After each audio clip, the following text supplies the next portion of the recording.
যোগাযোগ শাখা সমিতিৰ এগৰাকী সক্ৰিয় সদস্য বন্তি সোণাৰ আৰু তেখেতৰ স্বামীৰ নাম ৰাজু সোণাৰ, তেখেতৰ কনিষ্ঠ পুত্ৰ অমল সোণাৰক আজি ৰিহাব চেণ্টাৰ, যিহেতু ইয়াত নাহলীয়া স্থিত সন্তোষ লিম্বু ডাঙৰীয়াৰ সন্তোষ লিম্বুৱে যিটো চলাই আছিলে আমাৰ এই ৰিহাব চেণ্টাৰ, এই ৰিহাব চেণ্টাৰত ইমান ডাঙৰ এটা হিংসাত্মক ঘটনা হৈছে।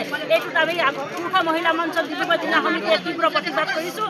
আমাক অতি শীঘ্ৰে সন্তোষ লিম্বু আমাক লাগে, অন্যথা আমি 24 ঘণ্টা আমি আৰক্ষী বিষয়াক আমি সময় দিছোঁ। যদি 24 ঘণ্টাৰ ভিতৰত যদি সন্তোষ লিম্বুক আমাক ৰাইজৰ আগত নিদিয়ে তেনেহ'লে আমি কেতিয়াও শান্তিকে নাথাকোঁ আৰু জংগী আন্দোলন আমাৰ হ'ব। কিয়নো আমি ডাঙৰ কৰাৰ লগে লগে আজিকালি কি ব্যৱস্থা হৈছে, আজিকালি ড্ৰাগছৰ ইমানেই বাঢ়িছে।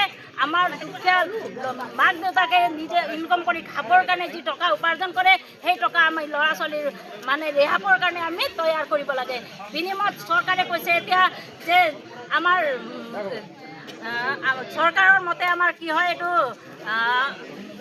নিবনুৱা সমস্যা সমাধান হ'ব লাগে, কিন্তু দিনক প্ৰতিদিনে আমি দেখিছোঁ এইবোৰ ক্ষেত্ৰত আমাৰ নিবনুৱা সমস্যা আৰু বাঢ়িছে আৰু বাঢ়ি থাকিব।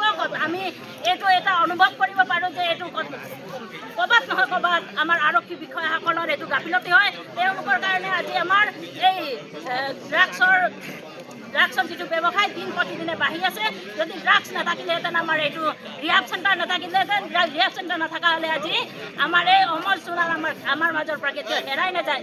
গতিকে লৈ মই ৰাইজক বিনম্ৰ অনুৰোধ জনাইছোঁ, সম্পূৰ্ণ মহিলাসকলক মই অনুৰোধ জনাইছোঁ যে আমি ওলাই আহিব লাগিব। আমি এই ড্ৰাগছ বোলা বস্তুটো আমি অতি শীঘ্ৰে চৰকাৰৰ পৰা আমি চৰকাৰৰ হতে আমি বন্ধ কৰাব লাগিব। এই বস্তুটো যেতিয়ালৈকে থাকিব, আমাৰ সন্তান আজি এটা হেৰাইছে, পিছ মুহূৰ্তত আকৌ নেক্সট বহুতো আমাৰ ল'ৰা ছোৱালী হেৰাই যোৱাৰ আমাৰ চান্স আছে। গতিকে লৈ মই আপোনালোকক জনাব বিচাৰোঁ, আমি সজাগ হ'বলৈ হ'ল। আমাৰ এইবোৰ কাণ্ড, এই ড্ৰাগছৰ কাণ্ড আমি বন্ধ কৰিব লাগিব।